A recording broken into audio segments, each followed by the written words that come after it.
আমার মা কাঁদতেন আর বলতেন, এই মেয়েকে কি করে বিয়ে দেব, এই রং চাপা। এ কি এত বড় মেয়ে, তুমি নিজের নাম বলতে পারছো না? তুমি কি অনামিকা? তোমার কি কোনো নাম নেই? মানে উষা কি করে অনামিকা হলো সেটা একটু জানতে চাই। হ্যাঁ, এটাই তো দারুণ ব্যাপার।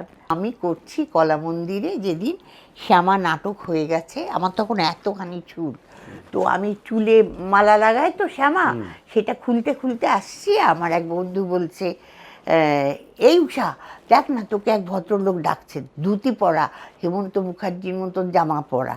তা আমি বললাম, আমাকে কে রে? আমার তো কেউ ধুতি পরার লোক চেনা নেই। বলছে, হ্যাঁ তোকে ডাকছে। তারপর আমি গেছি, গিয়ে দেখি লম্বা মতন কালো মতন ভদ্রলোক দাঁড়িয়ে। আমি বললাম, আপনি আমাকে খুঁজছেন? তুমি সিনেমা করবে? বললাম, সিনেমা? আমি? আর ছোটোবেলা থেকে আমি শুনেছি, আমার মা কাঁদতেন আর বলতেন, এই মেয়েকে কি করে বিয়ে দেব, এই রং চাপা। মানে তখনকার দিনে জানো, যে মেয়ে একটু রং চাপা রং, তার বাবা মা কাঁদতো বসে। আমি না এতক্ষণ ফ্ল্যাশব্যাকে চলে গেছিলাম। ওই ভদ্রলোক আমাকে বলছে আমাকে সিনেমায় নামাবে। এই ভদ্রলোক নিশ্চয়ই দুষ্টু লোক, নাহলে আমাকে কেন এই কথা বললো? হ্যাঁ, তখন আমি বললাম, আপনি আমাকে সিনেমা নামার কথা বলছেন, আমি কি করে সিনেমায় নামবো? তখন উনি বলছে, কেন? আমি বললাম, সুন্দরী না হলে তো সিনেমায় নামা যায় না।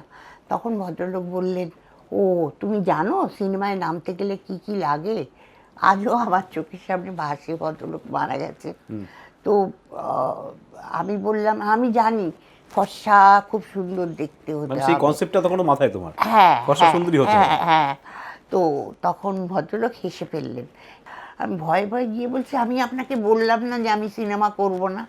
তখন বলল, না না, শোনো না, আমাদের এখানকার বিখ্যাত ডিরেক্টর, উনি মানিক বন্দ্যোপাধ্যায়ের নেকি অবলম্বনে, নেকি বলে একটা ছবি আছে, বই আছে, সেইটার অবলম্বনে একটা ছবি করবেন। তার নায়িকা একটু রংটা চাপা, আর তোমার মতন এরকম লম্বা চুল দরকার। তো উনি খুঁজতে পাঠিয়েছেন, সেই জন্য আমি তোমাকে বললাম।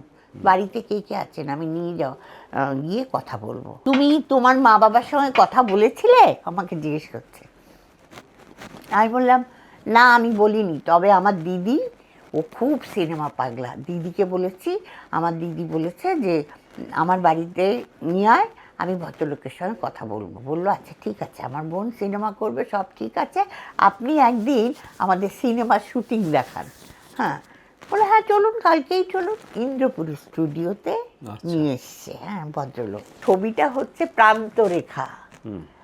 তাতে বিশ্বজিৎ আর রাজশ্রী বসু, যে মোহনবাগানের মেয়ে করেছিল। তো আমি একটু পরে বললাম কি, যে আমি একটু বাইরে যাব।